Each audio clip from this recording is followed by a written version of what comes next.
So buying a golf club on the internet can be a little bit scary. What kind of golf clubs should you be looking for? What websites are good? What websites are bad? What are the issues that can come up? Hopefully this guide will help you to be able to find a used golf club that fits your swing, and hopefully you can avoid some of the errors that I found when buying my golf clubs initially. If you like this sort of video, leave a like, subscribe for more, and without further ado, let's hop into the video. All right, so let's hop into it. So overall, my favorite website to search is Second Swing. Now you can use eBay. There's a whole bunch of different ones. I think Second Swing has the largest selection and does the best job possible. I'm not sponsored by Second Swing. I just really like what they do. The reason why I like going to Second Swing is that they look at everything that comes in and sorts through all the stuff that could be fakes, right? So before we hop into this, just so you know, if you're looking for Scotty Camerons or any high-end stuff, eBay is fraught with fakes, okay? So you have to be really, really, really careful with that. There are serial numbers that can be scraped from other clubs. There's some other issues. So I tend to stay away from eBay for those sort of things. For certain things, I'll look for it, but let's hop into Second Swing.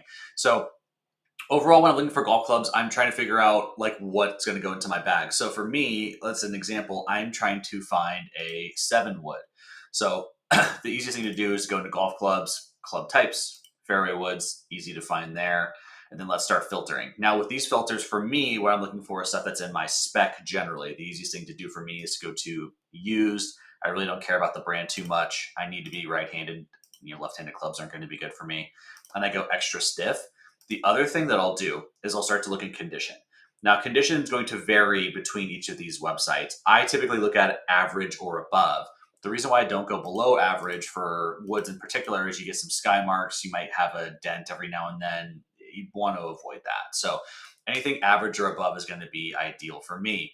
Now, the final thing I'll do, because I'm looking for a 7-wood, is I'm going to look at club loft. So I'm going to look at 21 degrees. Let's expand this out.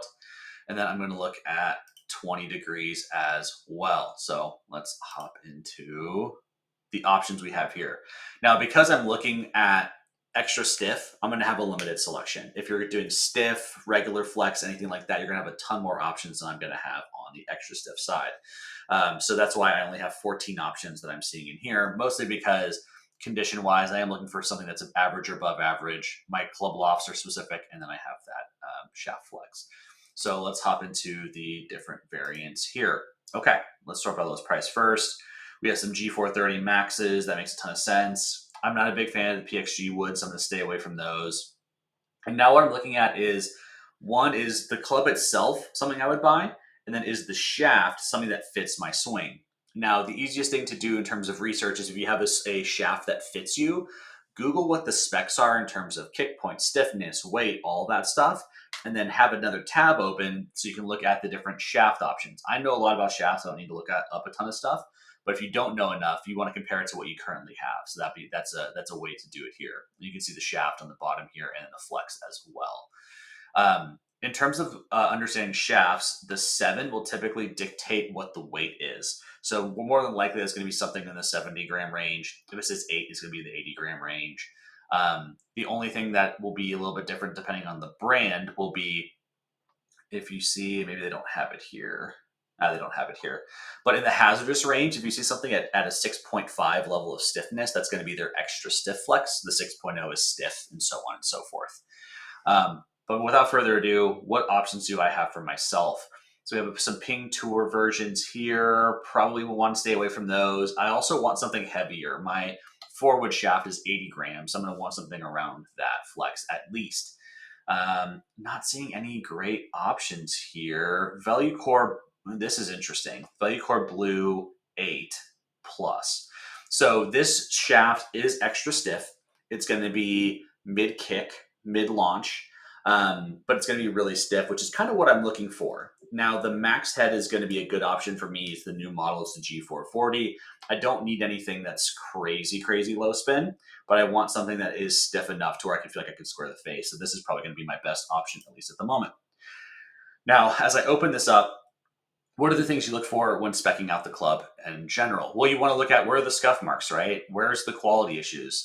This thing says it's average, which means it's going to have some scuff marks on the bottom as if it was used. But do I see anything that could be concerning in terms of strike? Not really. I don't see anything that is on the dome. Yeah, no sky marks. Okay, it looks pretty clean, honestly. So I'm pretty happy with this. Let's check the shaft out, make sure the shaft is what it says it is. 8X, Value Core Plus. I'm going to change the grip so that won't really matter. Perfect. So this is something that I would actually buy, right? Because I've checked to make sure it is the right head, the right shaft spec for me, and also it's going to be high enough quality in terms of there's no sky marks, there's no dents on it. It looks pretty clean. So this is something that will be going in my bag theoretically. So we'll add that to cart. Now, what to look for in terms of other clubs? So if I'm looking at irons, it's going to be a little bit different, but somewhat similar. So we're going to go used, dexterity, we're going to go right-handed, shaft flex extra stiff for me, as is tradition. The options that you'll see here are going to be a little bit different. They're going to have a lot of cut down options. So if I go to filter options, apply. Oh, I'm sorry, I forgot one thing. Iron set makeup. For me, I do forward to pitching wedge, so I'm going to do a forward to pitching wedge for my set makeup. I'm going to apply that. All right. Now, what are the options here and what am I looking for? So the things that I'm going to be looking for are going to be based upon my length options, my shaft options, and then the actual makeup of the set itself, right? So let's say P790s aren't going to be really fit for me, so I'm going to stay away from those. I'm not familiar with the new level 702, so I'm going to stay away from those. Let's see. Apex TCB, that's interesting. A little bit below average. These are probably used quite a bit. Yeah, Dynamic Tour Issue 120 is not a good fit for me. I play a little bit of a heavier shaft. And they're cut down 1/2 inch too. I typically play standard length where I play cut down by 1/4 inch. Blueprint tees. Here's where we're in the money. Okay. Now, why did I select these? The Dynamic Gold X100s, I know fit me. I've hit these a ton. I've had these shafts for 10 years. These are going to be great for me. They're the extra stiff model. Obviously, it's the X100. It's the extra stiff model. The subcategory is the forward to pitching wedge, which is perfect. The condition is above average, meaning there should be a lot of face value in them. USGA iron set length is standard. This is important because if you're a short person, you get 1-inch long irons. You're gonna have to cut them down for them to fit you, which adds cost in. So you want to make sure that you get something in your general range in terms of your fit. That's going to be important. Now, lie angle is easier to change than the length of the club, so you can always change the lie angle. A couple bucks a club going to a shop. Okay, let's dive in. So, how do these look? Oh, well, frankly, they look pretty good. They look like they're in pretty good shape so far. Not a lot of marks. Yeah, these are just a really clean iron set. I don't see a ton of wear on the faces. This is the 4, 5, 6, 7, and then the pitching wedge. I mean, these are almost brand new. And then the shafts, we'll make sure the shaft is correct. Yep, X100.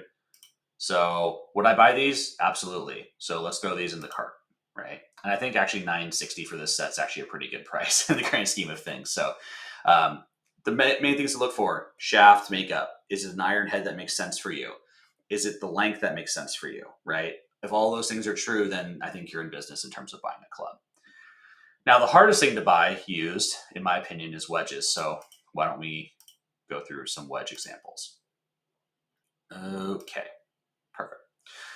Used. Now, this is the one where the actual condition is going to matter the most. So we're going to want probably above average or mint for these. You can sort by grind if you want to. The grind is going to be brand dependent. So if you don't care about brand, don't filter by that, at least immediately, and then filter by loft. So my lob wedge is a 58 is an example of something to 58. Shaft material, we're going to want steel. I don't play graphite. And then, do I want to filter by shaft model yet? Nah, probably not. It's not going to really matter a ton on the lob wedge for me. So without further ado, let's apply. Let's see what we got here. Okay, we're going to go by lowest price for this one to see what options we have. So these are some of the older wedges. The glides are pretty cheap. These are always pretty cheap and usually have pretty good grooves. Let me just show you an example. This here. A Nip and Modus Pro shaft as well. So a little bit of gunk on the back of it that's interesting. The grind looks pretty clean. I mean, the face looks nearly perfect. So, I mean, it's going to be hard to beat for the price. $57 for that, pretty good. More than likely, the reason why the price drop on this happened is because it's not the most desirable wedge in the world, right? So we got to keep that in mind. But There's nothing wrong with these Glide 4.0s. This is the forged version of that too. Keep an eye on the shaft though. This is like a weird shaft combination, so I wouldn't necessarily buy that. Glide forged, more Glide forged. Ooh, some Mizuno options. S400. Okay, here we go. Now we're in the money in terms of what I would actually buy. 8 degrees of bounce, 58 degree lob wedge, dynamic gold S400. Lovely. Let's take a look here. So condition is above average, so the groove should be pretty good. This is the denim copper one, so it's going to have like weird markings on it. This looks like it's damaged. I promise you it's not. It's just the way that this is designed. Has a little bit of sole wear, has a tiny bit of face wear. This has been used for less than 10 rounds. This is something that is totally a good value. Yeah, look at that. That's totally clean. S400, lovely. This would be something that I would totally buy if I was looking for a wedge. Frankly, I think I would rather buy this than a Tacomo, right? Because you're getting a upgraded shaft. You can change the grip for like less than $10, and you're going to have a really, really good wedge built by a really good brand. So totally would buy this. Hopefully this guide has helped. Ultimately, I think when you're looking at used clubs, you got to know what to look for, right? I think to summarize everything, irons and wedges, what's important is grooves and face. For irons, it's shaft length and the type of shaft that you're going to be put in. And for woods, it's going to be the shaft methodology that makes sense for you in terms of the fit, the loft that you want, as well as for driver, it's going to be, are you doing a low spin head, a regular head, etc. All of those things are going to be important. If you like this video, leave a like, subscribe for more, and I'll see you guys later.